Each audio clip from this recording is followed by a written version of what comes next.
In 1993, someone bought an NBA franchise for $75 million. His desire to create a basketball franchise, really had this vision and did all the hard work. I'm one of the ones that can tell you, without him, it wouldn't be no Spurs. Today, that franchise is worth $3.8 billion. According to Forbes magazine, the average NBA franchise now worth $1.65 billion. That Forbes also reporting all NBA franchises, all of them, worth more than $1 billion for the first time ever. That is billion with a B. That's not the story. The story is what happened to one single season between those two numbers, and why the NBA quietly made sure it could never happen again. The San Antonio Spurs in 1995 were a machine. Drive feeds Robinson, he goes up, misses the first, misses the second, gets the third try. Alone to David Robinson, top of the key, puts it on the floor against Shays, pushes him away, puts the shot off the glass. Here is the Gil Knight on the dribble, throws it up to Rodman, Dennis holds it out, starts the drive, give it to David, grabbed by Ellis, double team by Wood, takes the jumper, yes! 71 for David Robinson, the hair comes down the floor. 62 wins, Western Conference contenders. David Robinson MVP, two-time Olympic gold medalist. The most dominant center in basketball was at the peak of his career. What a career. NBA Rookie of the Year, All-NBA, Defensive Player of the Year, six-time All-Star. Last year, he led the league in scoring, and this year he led the San Antonio Spurs to their best record in franchise history. David Robinson represents for us the commitment to team, to principle, and to community. Congratulations, David Robinson, 1995 NBA MVP. The franchise was worth an estimated $130 million. Ownership had doubled their investment in 2 years. Everything was working. 20. That's how many games the San Antonio Spurs won the following season. Not 20 fewer, 20 total. Here's what the record doesn't show you. Before that season started, the Spurs fired their head coach 18 games in. They handed the job to their general manager, a man who had never coached a single NBA game in his life. The new era was launched with the return of a familiar figure as former assistant coach Greg Popovich took over the reins as the Spurs vice president of basketball operations. I'm honored to have the opportunity to accept this challenge and work with the Spurs. And the only guarantee I'll make is that I'll work with every fiber of my body to make the situation more successful than it already is. His name was Greg Popovich, and the season was already over. David Robinson had broken his foot. The franchise worth $130 million was about to become something no one in San Antonio had planned for. Or had they? McLeod for the win! No! Spurs have won it!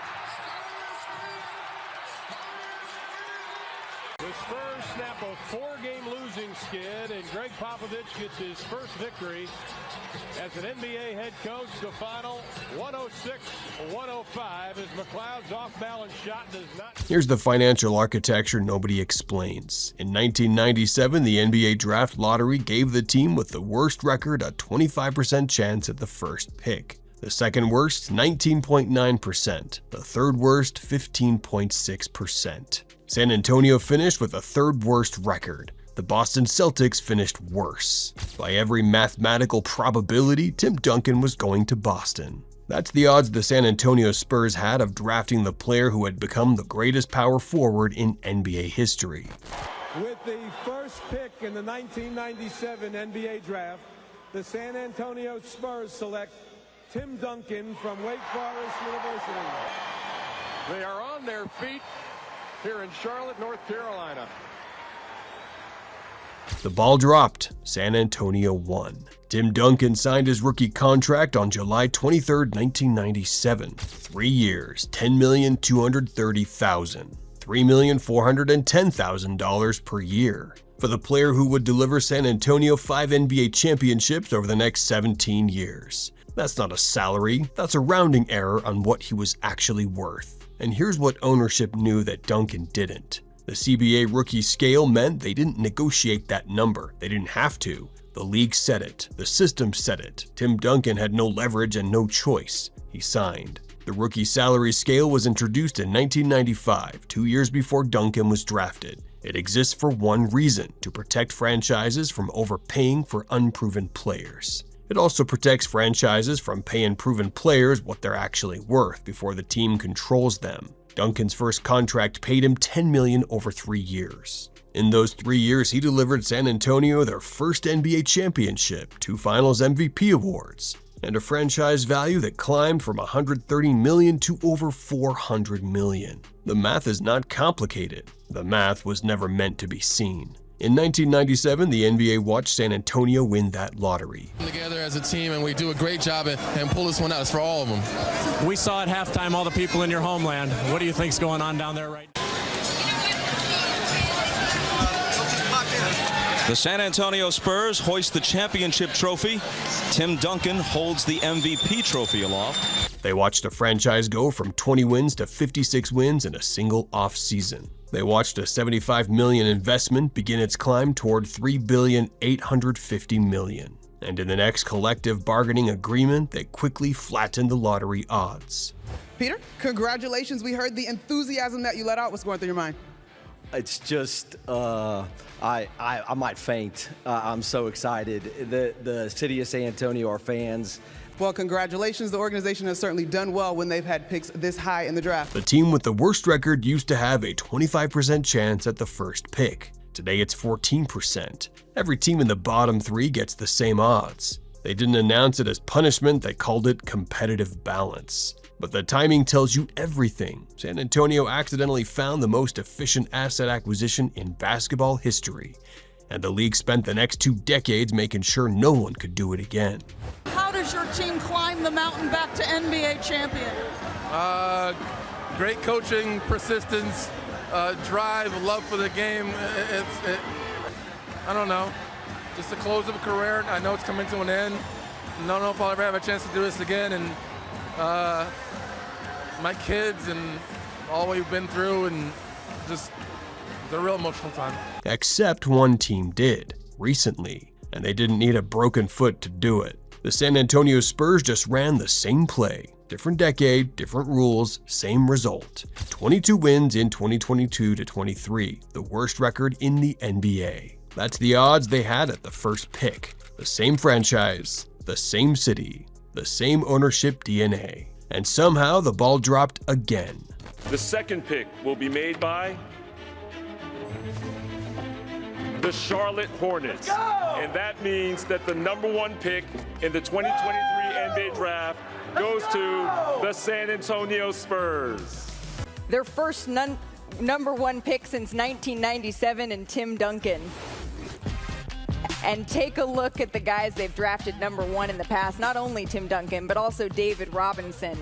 Victor Wembanyama signed his rookie contract on July 2nd, 2023. 4 years, $55,234,920. I could give you your first San Antonio Spurs jersey.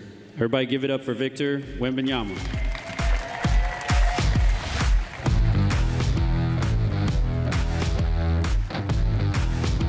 For the player projected to be worth $500 million to whatever franchise drafted him, the rookie scale protected the Spurs again. The same mechanism, the same architecture, the same fine print Tim Duncan signed in '97. Here's what you need to understand before December 31st, 2029. That's the date the current CBA expires. On how the NBA is pursuing the implementation of an upper spending limit in its new CBA. It would replace the luxury tax with a hard limit that teams could pay and could not pay to exceed salaries. That's what sources are telling our Adrian Wojnarowski.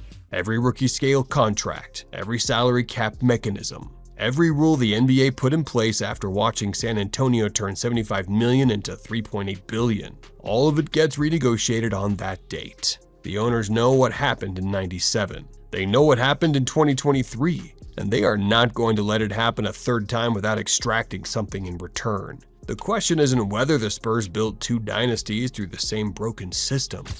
Do you think Wemby can carry the Spurs to a title this year? No. I now am watching Wembanyama with that same early curiosity and fascination. NBA is about despair. Perk knows this. The question is, who pays for the third one? And if you want to understand exactly how that number gets decided, episode 5 is already waiting on your screen right now.